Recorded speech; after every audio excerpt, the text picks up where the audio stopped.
Donc voici le cours sur fièvre. Il est lié à l'item 147 et la situation de départ 44. Donc la température varie dans un certain nombre de conditions, notamment au réveil, on est un tout petit peu plus froid, à 37,8. Donc quand on a plus de 37,8 le matin au réveil sans bouger, eh bien on a de la fièvre, et l'activité du quotidien musculaire fait que normalement on doit avoir moins de 38, un tout petit peu plus. Alors quand on fait un effort, on va monter sa température, il faut 20 minutes d'effort pour arriver à 1 degré de plus.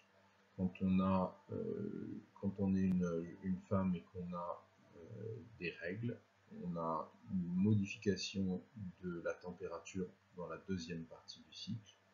Quand on mange, je crois que tout le monde l'a expérimenté, on peut avoir 1 degré supplémentaire.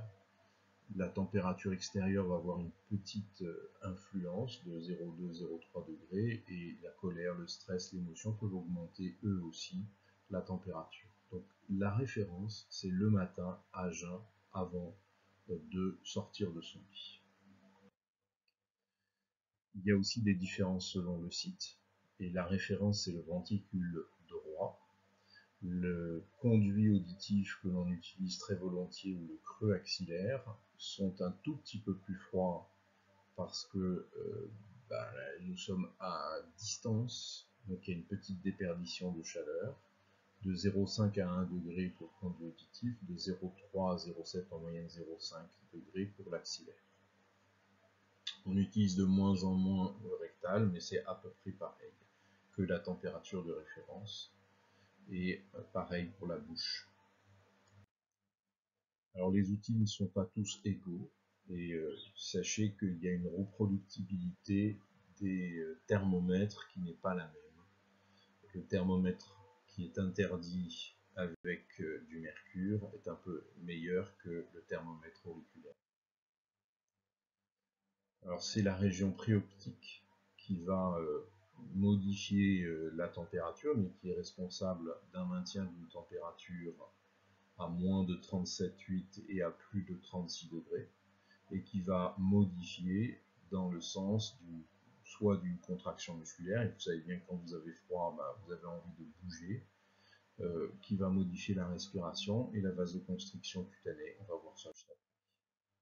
Voilà en gros le schéma qui va mener à de la température. Si par exemple vous avez comme en bas infection, une inflammation, des maladies auto-immunes, vous allez avoir la production de cytokines qui sont pro-pyrétiques, l'IL1, l'IL6, l'interféron gamma et le TNF-alpha, qui vont agir sur le thalamus. Vous aurez pareil au niveau de l'hypothalamus des cellules COX-2 qui vont produire de la prostaglandine E2, et des macrophages qui vont produire du MIP, macrophage inflammatory protein 1, qui eux aussi vont favoriser la fièvre.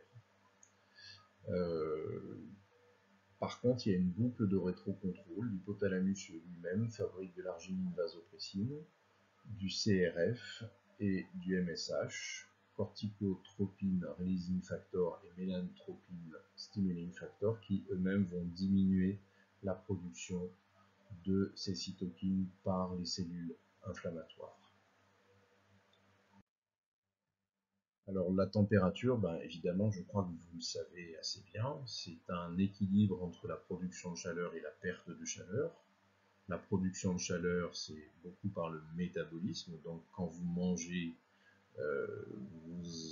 juste après le repas, vous avez infiniment plus de capacité à faire, alors que juste avant les repas, eh bien, c'est plus compliqué, il faut bouger. Alors c'est surtout l'activité musculaire qui est responsable de la production de chaleur, alors que la perte de chaleur se fait par les vaisseaux cutanés, par la sueur, par la respiration.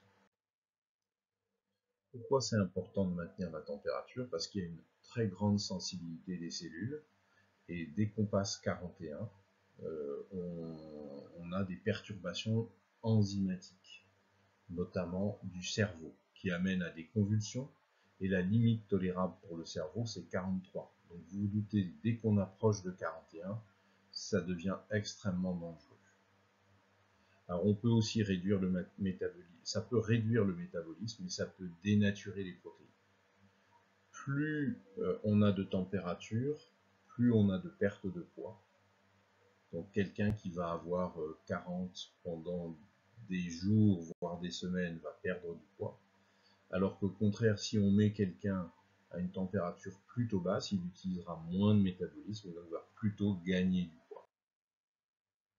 Alors, il y a 4 grandes lois physiques que vous connaissez, la convection, la radiation, la conduction et l'évaporation, qu'on utilise par exemple quand il fait trop chaud, quand il fait trop froid.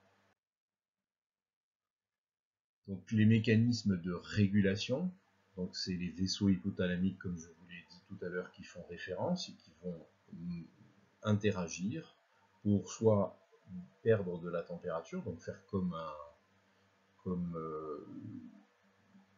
on